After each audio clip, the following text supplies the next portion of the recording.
t'invites Kémy, c'est que tu montres à quel point tu es une mascarade. Tu montres à quel point ton émission c'est une escroquerie sur le terrain intellectuel et que sur le terrain géopolitique t'es pas à la hauteur. Donc ils peuvent pas inviter Kémy Seba. C'est Ils sûr. peuvent pas. Et si demain on t'invite à TPMP, est-ce que tu vas accepter? Non. Très franchement, non. De toute manière, les voyous, Mhm. parce que moi je défends des voyous Mhm. et même des personnes qui, pour certaines d'entre elles, sont dans le grand banditisme français, Mhm. tu cries pas derrière un micro ce que tu fais, tu vois. Exactement. Tu fais pas une vidéo pour raconter ce que tu fais. Après attention, la crime, Mysterio, c'est des très bons rappeurs. Mhm. T'es très bon rappeur. Des très bons rappeurs. Est-ce que c'est vraiment des voyous? Moi je pense pas. Je pense Je pas. pense non plus. pas. Moi je pense pas. Malheureusement, c'est. Si c'était des voyous, eh ben, ils auraient été mis en prison.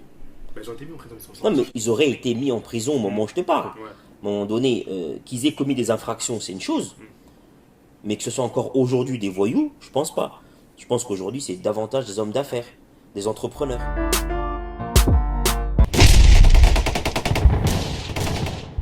Bonjour tout le monde, bienvenue sur Ronin Mag. Alors je suis aujourd'hui avec Maître Taboula. Très enchanté de te recevoir, Merci pour l'invitation et merci d'être là. avec plaisir. Donc tu es un avocat domicilié en Seine-Saint-Denis, c'est bien ça? Absolument. Tu as 33 ans, Ouais, tu as grandi à Montreuil, c'est bien ça? c'est ça. Est-ce que tu peux nous expliquer ton parcours de Montreuil, du quartier, jusqu'au barreau de la Défense? Mon parcours, il est simple, hein. J'ai fait une partie de ma scolarité à Montreuil. Après, je suis allé à Montpellier. Ensuite, je suis passé par la Martinique. Après, je suis revenu à Paris pour m'inscrire au barreau du 93. Le parcours, il est relativement simple. D'accord. Donc tu as gagné un concours d'éloquence, c'est bien ça? Ouais, ouais. Puis tu as été élu, si je me souviens, meilleur avocat de France, c'est bien ça? Non, meilleur avocat de France, ça c'est exagéré. J'ai gagné un concours d'éloquence et du coup, je fais partie des meilleurs orateurs de ce pays. C'est déjà pas mal.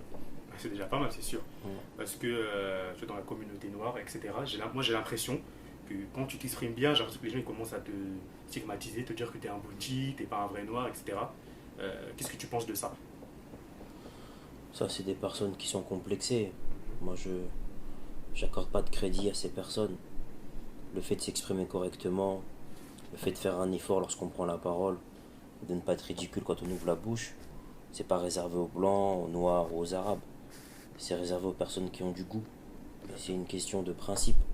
Tu ne peux pas être désagréable quand tu t'adresses à l'autre. En tout cas, c'est ma manière de voir les choses. Je ne conçois pas l'idée d'être désagréable ou d'être dépourvu de sens et de pertinence quand je prends la parole. Impossible. Possible. D'accord. Et comment ça se fait qu'il y a des gens qui sont complexés? À ton avis, ça vient d'où, etc. Ça vient dans les quartiers populaires, ça vient d'où? Ça vient de leur histoire personnelle, familiale, ça vient des complexes qui traînent de par leur éducation et de par leur accompagnement. Ça, malheureusement, ils doivent travailler sur leurs carences, travailler sur leurs limites. Mais après, moi, je suis pas responsable de leurs complexes, hein. Je vois ce que tu veux dire. Donc tu as grandi à Montreuil, tu as grandi où exactement à Montreuil? J'ai grandi à Montreuil, dans le Haut-Montreuil, une cité qui s'appelle le Mourillon. Après, je suis allé m'installer à Montpellier. Ensuite, je suis passé par quelques mois en Martinique. Et je suis revenu m'installer à Montreuil, dans le bas Montreuil. D'accord, c'était pour toi une sorte de retour aux sources.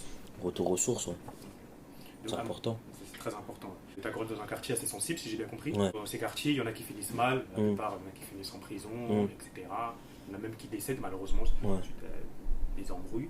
Et toi, comment ça se fait que tu n'as pas suivi ce chemin-là? Comment tu as fait? Parce qu'il y en a, il y a beaucoup de gens dans les quartiers qui ont réussi, mais j'ai l'impression que parfois c'est une exception. Donc, comment ça se fait que toi, tu es parti dans le droit chemin par rapport aux autres avec qui tu as grandi, etc.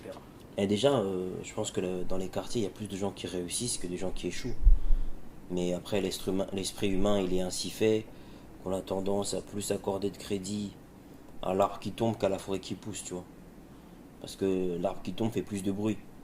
Mais en réalité, on a énormément de personnes, de femmes et d'hommes, qui réussissent, qui sont heureux dans leur activité, qui sont heureux dans leur métier, et qui sont allés là où leur cœur leur disait d'aller, tu vois.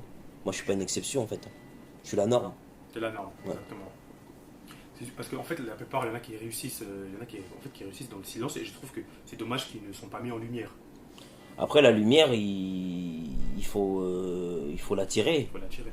C'est-à-dire, il faut avoir quelque chose d'intéressant à dire, à raconter pour que les gens prennent leur voiture, ils viennent te voir pour échanger avec toi, pour discuter avec toi. Tu as des gens qui sont heureux, qui ont réussi, mais qui ont rien à dire en réalité. C'est pas plus mal qu'on les entende pas, parce que si c'est pour dire j'ai réussi et ne pas avoir autre chose à proposer qu'une réussite, ne pas avoir un discours qui entraîne, un discours qui galvanise, un discours qui donne envie d'aller plus loin que ça, bah, prends pas la parole. Hein. Exactement. J'ai vu quelques débats télévisés sur des grandes chaînes avec des gens de quartier, des Renois ou des Rebeux qui ont été invités. Moi, j'ai l'impression, si tu veux, je te dire clairement qu'on cherche à décrédibiliser ces gens-là en invitant des gens qui ne sont pas forcément crédibles pour prendre la parole sur des grands médias. Je sais pas si tu vois ce que je veux dire, par exemple chez TPMP, etc. Ils invitent des gens, ils n'invitent pas des gens comme toi. Au lieu d'inviter des gens comme toi, comme Kémy Séba, ils vont inviter des gens qui ont un peu moins de. Pas forcément qui sont pas intelligents, qui sont pas cultivés, mais ils vont inviter des gens qui sont pas forcément crédibles pour représenter cette communauté. Est-ce que tu penses que c'est fait exprès ou c'est juste un hasard? Non, il n'y a pas de hasard à la télévision, tout est fait exprès. Quand ils invitent par exemple l'imam Chalgoumi, qui parle à l'infinitif, qui à chaque fois qu'il ouvre la bouche, il massacre 200 bibliothèques, c'est fait exprès, c'est pour discréditer la communauté arabo-musulmane. Quand ils invitent un certain nombre de rappeurs qui savent à peine s'exprimer et qui sont très limités sur le terrain intellectuel, sur le terrain de la réflexion, c'est pour aussi discréditer des Arabes et des Noirs. Donc après, c'est partie du jeu. On est dans une guerre idéologique. Chacun défend ses intérêts, chacun défend son camp, et du coup, tous les coups sont permis. Quitte à discréditer l'autre, en invitant des femmes et des hommes, en général ce sont des hommes, qui sont pas à la hauteur. C'est fait exprès pour gagner le combat. Exactement. Ils n'inviteront pas Kémy Séba, parce que Kémy Séba, il va les éteindre. Jamais. Sur le terrain intellectuel, il va les éteindre. Bien sûr. Kémy peut pas... Si tu invites Kémy, c'est que tu montres à quel point tu es une mascarade. Tu montres à quel point ton émission c'est une escroquerie sur le terrain intellectuel et que sur le terrain géopolitique tu n'es pas à la hauteur. Donc ils peuvent pas inviter Kémy Séba. Ils peuvent pas. Et si demain on t'invite à TPMP, est-ce que tu vas accepter? Non. Très franchement, non. Non. Pour quelle raison exactement? Pour ces raisons que Parce tu que m'as c'est la citées. foire d'empoigne. C'est un plateau où les gens ils crient, ils gueulent. L'autre tu vas te faire une blagounette sur tes locks. L'autre tu vas te faire une blagounette sur ta bague, sur tes cheveux. L'autre tu vas te parler de son ex. C'est pas un contexte intelligent, c'est pas un contexte pertinent, c'est pas un espace approprié pour la réflexion. Donc je n'irai pas. Moi, j'ai interviewé un homme, je sais pas si tu connais, qui s'appelle Lamal El Pistolero. Ouais. Je sais pas si t'as entendu parler de lui. Ouais, je vois très bien. Alors, je l'ai vu passer dans TPMP. Après, de toute façon, il m'a bien dit, la politique, c'est pas du tout mon truc, j'y connais rien. Moi, je suis juste là pour lui poser quelques questions. Qu'est-ce que Valérie Pécresse, excusez-moi, fait pour les quartiers populaires, etc. Donc, je sais pas si tu as vu son intervention. J'ai vu quelques extraits. Et qu'est-ce que tu en as pensé? Moi, je pense que déjà, c'est pas le bon angle. C'est pas Valérie Pécresse de faire quoi que ce soit pour les quartiers. Vous parlez des quartiers et des banlieues, mais je doute réellement votre implication dans les quartiers. Parce que vous ne me connaissez pas. Est-ce que vous y allez constamment? C'est aux mecs de quartier de se prendre en main, de s'organiser, de se structurer. C'est un discours victimaire. J'ai beaucoup de mal avec ce discours, tu vois. Je comprends. Un discours où tu tends la main, tu demandes aux politiques de trouver une solution à des problèmes que tu peux résoudre toi-même. Donc, gros big up au frère Lamal. Beaucoup de respect pour lui, beaucoup de considération pour son activité en tant qu'animateur. Il m'arrive de regarder quelques-unes de ses émissions sur Génération. Donc, je tiens à lui rendre hommage. Mais après, sur son intervention sur TPMP, j'ai trouvé ça un peu limite. Un peu limite, je comprends. C'est un discours qui, moi, me parle pas. Il te parle pas. Nous, on est dans un état d'esprit qui est beaucoup plus indépendantiste, beaucoup plus distancé quant aux politiques, quant aux médias mainstream. Nous, on fonctionne par nous-mêmes, pour nous-mêmes, tu vois. On ne demande pas à un politique de trouver des solutions à nos problèmes. Les frères, ils manquent d'emploi, on ouvre des sociétés, on donne du travail aux frères. Tu vois. Les sœurs, elles sont discriminées parce qu'elles portent le voile. Bah, dans ce cas-là, on crée des structures, on crée des boîtes où on permet à des femmes voilées de travailler. On ne va pas demander l'autorisation à telle maire ou à tel élu pour qu'elle puisse trouver un emploi. On n'est pas dans des logiques où on quémande, frère. On ne demande rien à personne.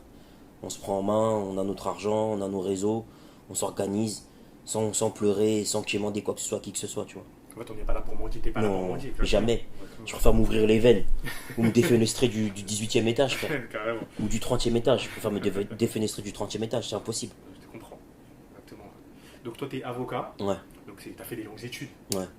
Donc comment Je ça se continue fait encore mes Tu études. Hein. Tu continues encore Ouais, ouais, je continue mes études là. Pour aller où exactement? Parce que quand tu es avocat, c'est la phase Ouais, finale. une petite surprise qui va arriver là. On prépare un doctorat si Dieu veut. On va faire quelque chose de lourd après. On s'arrête pas d'étudier, frère. Exactement, faut jamais s'arrêter d'étudier. Non, non, on prépare un doctorat là. Donc là, tu continues encore tes études, donc c'est des longues études. Comment on fait pour tenir? Comment on fait pour avoir le mental? Parce que La motivation. Il faut se motiver sur différents projets. Il faut travailler sur différentes sources de plaisir. Moi, j'aime étudier, j'aime lire, j'aime débattre, j'aime rencontrer des gens, j'aime échanger. J'aime différentes thématiques, l'économie, le marketing, l'histoire, la philosophie, le droit, le sport, la géopolitique. Donc j'ai pas mal de sujets qui me passionnent. Donc je m'investis humainement, physiquement, spirituellement, financièrement à fond dedans, tu vois. je vois. Quand tu es avocat, parfois tu es amené à défendre des gens qui ont fait des atrocités, on va pas se mentir. Là en ce moment, je crois qu'il y a le procès d'un mec qu'on appelle Salah Abdeslam, celui qui est responsable des attentats.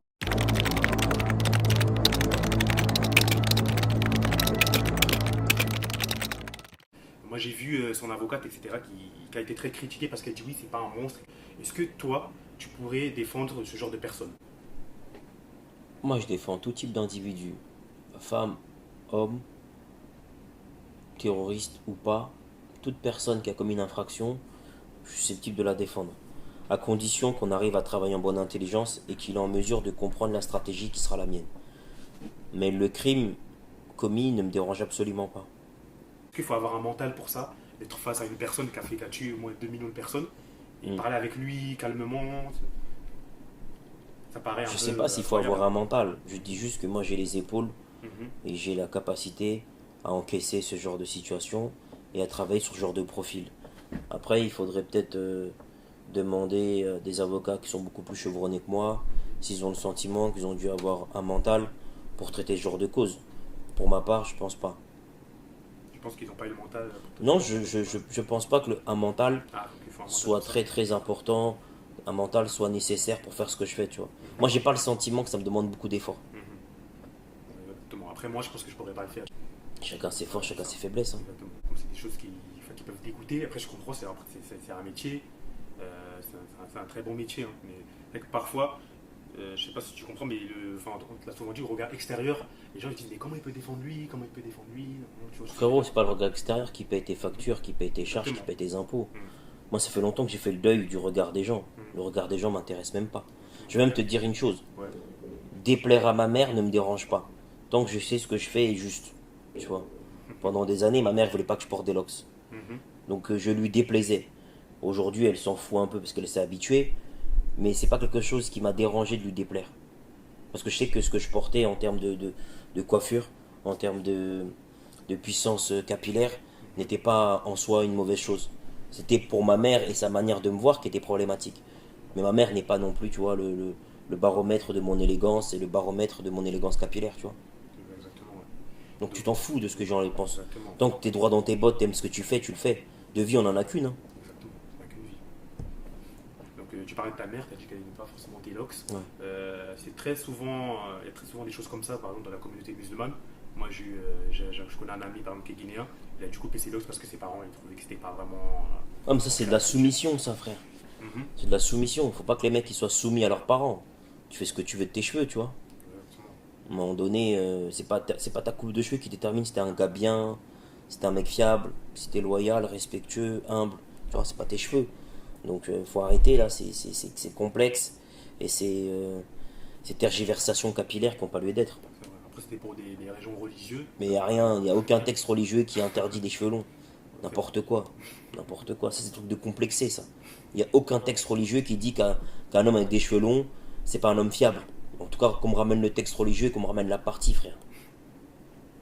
Donc toi, si j'ai bien compris, t'es d'origine congolaise, de Kinshasa. Je suis né à Kinshasa. T'es né à Kinshasa, que t'es arrivé quand en France? J'avais 7 mois. T'avais 7 mois, d'accord. Donc ça t'as connu. Est-ce que t'es reparti depuis là-bas? Oui, bien sûr. Là, j'y vais au mois d'août. Tu vas au mois d'août, d'accord. Mois d'août, si Dieu me prête vie, j'y vais. Donc en ce moment, il y a une situation un peu compliquée là-bas. En ce moment, ça fait des années. Ça fait des années, exactement. Ça fait des années, mais c'est que maintenant qu'on en parle déjà, justement. Il y a une dimension médiatique un peu plus importante aujourd'hui, mais ce qui se passe à l'est du Congo, ça fait des années. Des années, mon frère. Il y a eu la guerre, même chez moi, Brazzaville, il y a eu la guerre en 97, etc. Moi j'ai vu des gens qui dénonçaient par exemple que ça avait un rapport avec la France-Afrique. Après moi je m'avance pas trop là-dessus parce que je vais pas mentir, je connais pas vraiment. Mais toi je sais que tu as un peu du recul par rapport à ça. Est-ce que tu penses que ça a un rapport avec la France-Afrique, la situation aujourd'hui dans les deux Congos, surtout dans le Congo-Kinshasa, au nord Kivu, etc. Les massacres qui ont lieu Dans ce conflit, les responsabilités, elles sont multiples. Tu as la responsabilité de l'État congolais, de Kinshasa. Tu as la responsabilité du Rwanda. Tu as la responsabilité des pays occidentaux comme la France, comme les États-Unis, comme la communauté internationale, comme un certain nombre d'institutions, comme le FMI, la Banque mondiale. Tu as différents acteurs, même l'ONU, qui sont au courant de ce qui se passe dans ces régions minières, dans ces régions extrêmement riches au niveau du sol et du sous-sol, qui ferment les yeux, qui sont complices, qui soutiennent directement ou indirectement des mercenaires armés. Donc on a des responsabilités qui sont multiples. Maintenant la question qui se pose, c'est quand est-ce qu'on va sortir de tout ça, tu vois? Quand est-ce qu'on va pouvoir s'attabler autour d'une table, négocier avec les différents acteurs en lice et trouver un arrangement de façon à ce qu'on arrête les massacres, de façon à ce qu'on arrête le pillage du sol et du sous-sol de la RDC. En fait, la réalité, c'est que ce pays est extrêmement riche. Et quand tu es riche, tu attires les convoitises, tu attires les vautours qui veulent s'emparer de tes richesses. Donc la RDC est d'abord victime de ses richesses et victime de sa désorganisation chronique. On a un État qui est complètement à la ramasse, complètement dépassé par les événements et qui depuis des années est incapable de gérer des situations de crise successives. Donc la réalité, c'est ça. Là, on va passer un peu sur le rap pour finir. Ouais. La conclusion, j'ai vu que tu étais un peu impliqué dans des médias rap, tu as un pied un peu dans le rap. Je crois que même que tu es l'avocat de certains rappeurs pour tout ce qui est contrat. Aujourd'hui, dans le rap, les textes ne sont plus pareils. Après, je suis pas là pour faire le débat, le rap c'était mieux avant, le rap c'était, etc. Mais il y a une apologie du banditisme, même qui a toujours été faite dans tous les cas, mais avant c'était mieux fait. Est-ce que tu penses que le rap a une influence sur la jeunesse? Le rap a une influence, la musique a une influence. Après, il faut faire en sorte que l'influence musicale soit moins forte que l'influence des parents, que l'influence des adultes. Mais évidemment, ne serait-ce que quand tu vois le nombre de jeunes femmes, jeunes hommes qui achètent des t-shirts, qui achètent les produits des artistes préférés, qui achètent ce qu'on appelle le merchandising de leurs rappeurs favoris, c'est qu'il y a une influence. Donc nécessairement, il y a une influence. En fait, c'est pas problématique. Ce qui est problématique, c'est quand l'influence des rappeurs l'emporte sur l'influence des parents, l'emporte sur l'influence de l'école. Là, ça devient dangereux. Mais sinon, après, qu'il y ait des rappeurs qui parlent de leur vie de gangsters, alors qu'on sait très bien que du lundi au lundi, ils font rien du tout et qu'ils s'inventent une vie de gangster seulement derrière le micro, ça fait partie du jeu, tu vois, c'est de l'entertainment. C'est comme Denzel Washington qui joue American Gangster dans le rôle de Frank Lucas. On sait très bien que Denzel Washington, c'est pas un tueur, tu vois. Aussi. Voilà, c'est des rôles de composition. Moi, je le vois comme ça me fait rire, ça m'amuse. Voilà, c'est des acteurs derrière un micro. Ils veulent pas l'assumer, j'ai l'impression, ils veulent pas dire oui, non, moi j'ai pas vécu ça. Toujours, ils sont obligés de prouver, moi j'ai vécu ça. Ils ont vécu ça. Ah, puis un rappeur américain, je sais plus, je crois que c'est Young Thug, il avait dit, à un moment, il y avait une polémique, il avait dit que les gens en France vivaient bien. Après, les rappeurs, ils voulaient tous prouver. Il y en a carrément qui montraient des photos. Ouais, moi j'ai grandi ici, moi j'ai connu la galère. Ouais, mais parce qu'après, t'as un besoin de légitimité. C'est-à-dire que le rappeur, il veut être légitime. Il veut être validé par la street crédibilité. Et après, il veut aussi être validé par le grand public parce qu'il veut faire un disque d'or, un disque de diamant. Il court après la réussite. Le succès d'estime et la réussite financière. Bon, après ça, c'est des complexes que certains rappeurs ont. Ils doivent composer avec. Moi, je suis pas leur psychologue, tu vois, ni leur psychanalyste. Ils font ce qu'ils veulent. Mais de toute manière, les voyous, parce que moi je défends des voyous, et même des personnes qui, pour certaines d'entre elles, sont dans le grand banditisme français, tu cries pas derrière un micro ce que tu fais, tu vois. Exactement. Tu fais pas une vidéo pour raconter ce que tu fais. T'as les policiers, t'as des services de police dédiés qui te traquent, t'es recherché, donc t'es pas là pour donner un spectacle au travers d'un clip ou au travers d'un showcase. Donc les vrais voyous, c'est pas dans le rap, frérot. Exactement. Dans le rap, il y a plus de voyelles que de voyous, frérot. Plus de voyelles. Exactement, t'as raison. Il y en a certains qui ont été remontés par rapport à des clips, etc., la crime, mystérieux, etc., ils ont été remontés. Moi, je trouve que c'est un peu débile parce que juste pour la crédibilité, tu tombes pour rien du tout. Après, attention, la crime, Mysterio, c'est des très bons rappeurs. Des très bons rappeurs. Des très bons rappeurs. Est-ce que c'est vraiment des voyous? Moi, je pense pas. Je pense Je pas. pense non plus. pas. Moi, je pense pas. Malheureusement, Si c'était des voyous, eh ben, ils ont été mis en prison. Bah, ils ont été mis en prison. Non, mais ils auraient été mis en prison au moment où je te parle. Ouais. À un moment donné, qu'ils aient commis des infractions, c'est une chose. Mais que ce soit encore aujourd'hui des voyous, je pense pas. Je pense qu'aujourd'hui, c'est davantage des hommes d'affaires, des entrepreneurs. Ah, mais je pense pas qu'aujourd'hui, on puisse dire le Mysterio est un voyou ou que la crime est un voyou. C'est pas des voyous, c'est des hommes d'affaires. Gros big up à eux. Gros big up à eux. Donc, quel est le rappeur qui t'a le plus marqué? Que ce soit français ou le rap français, parce que le rap américain, on est plus représenté par les rappeurs français parce que comme on habite en France, etc., c'est aussi des gens d'origine africaine. Moi, le rappeur qui m'a le plus marqué, je pense que ça doit être Lino. Hein. Lino? Exactement, ouais. Mais le problème, c'est que moi, je parle avec des gens de mon âge. Moi, j'ai 24 ans. Je parle avec des gens de mon âge. Je leur dis Lino, ils disent oh Lino, je sais pas. Il y en a, ils se connaissent même pas. Bah, c'est pas grave. Enfin, moi, je trouve ça grave quand même parce que tu prétends aimer le rap, mais tu connais pas les. Non, mais ils peuvent aimer le rap parce qu'ils ont écouté Orelsan et Nekfeu, ils ont le droit. Non, mais ils ont le droit, mais dans T'es tous pas les cas- obligé d'aimer le rap en écoutant Lino. Non, bien sûr. Mais dans tous les cas, ça sert à rien de faire des débats avec moi si tu connais même pas le quart des rappeurs de qu'on marqué le rap français. Tu vois, Oui, mais c'est parce qu'après, peut-être que toi, tu as une culture rapologique qui est beaucoup plus importante qu'eux. Mais après, en tant que tel, tu peux être passionné de rap sans connaître Lino. Ouais, enfin, pour moi, c'est grave quand même, mais bon. Non, t'as énormément de gens Ouais, qui sont passionnés de rap, ils savent même pas c'est qui Lino. ouais. C'est vrai. C'est pas forcément normal, mais bon, après, je comprends. Je comprends, après, ça parle pas à tout le monde parce que là, c'est vraiment du rap qui fait réfléchir. Moi aussi, tu me dis ça, c'est le rappeur qui m'a le plus marqué en France avec Kerry James. Après, est-ce que toi, par exemple, tu te penches plus vers le rap conscient? Parce que comme on peut voir un peu ton discours, on peut croire que tu te penches vers le rap conscient. Après, Kémy Seba, par exemple, lui, il a dit qu'il n'était pas forcément fan du rap conscient. Tu vois? Moi, je suis pas dans les catégories rap conscient, rap hardcore, rap commercial. Moi, j'écoute du rap. Quand ça me parle, je prends. Ça me parle pas, je prends pas. Je suis pas dans les catégories qui peuvent exister et dans les sous-sections qu'on veut mettre en place, histoire de bien limiter les uns et les autres. Fais du rap, frère. Faut que ça me parle. Faut qu'il y ait une émotion. Faut qu'il y ait une profondeur. Il faut qu'il y ait quelque chose qui me chamboule, qui me bouleverse. Si ça me laisse indifférent, ça parlera à un autre, tu vois. Exactement. Donc du coup, on va terminer sur cette interview. Mais avant de terminer, j'aimerais te poser une question qui est un peu tabou en France, même chez nous, chez les Africains, etc. Combien touches-tu par mois avec ton métier d'avocat? Moi, je gagne pas beaucoup, frère. Hein. Nous, on survit. Hein. Comme je dis souvent, avocat gilet jaune, frère. Hein. Moi, je suis à 3000 € par mois, pas plus. Hein. On est dans la souffrance, on est dans la survie. C'est vrai qu'avec les études que tu as fait, c'est vrai que c'est pas beaucoup. Mais là, ils vont dire, oh, mais 3000 €, c'est beaucoup. On survit, frérot. On est à 3 points. Pour ceux qui comprennent ce qu'on veut dire. On est à 3 points. J'espère qu'un jour tu seras à 10 points. J'espère. Hein. On sera tous à 10 points. Que je serai à 10 points, 15 points, j'espère. Pour l'instant, on survit. Ma famille au bled va t'appeler, oh, vraiment les. On survit. S'il y a des clients qui cherchent un avocat gilet jaune, je suis là, frère. On est là. Moi, je cherche un avocat. Écoute, merci beaucoup. Je suis vraiment très honoré. Ça fait plaisir de recevoir des gens comme toi. Merci. Des gens éloquents, et voilà. Merci à toi. Je t'en prie.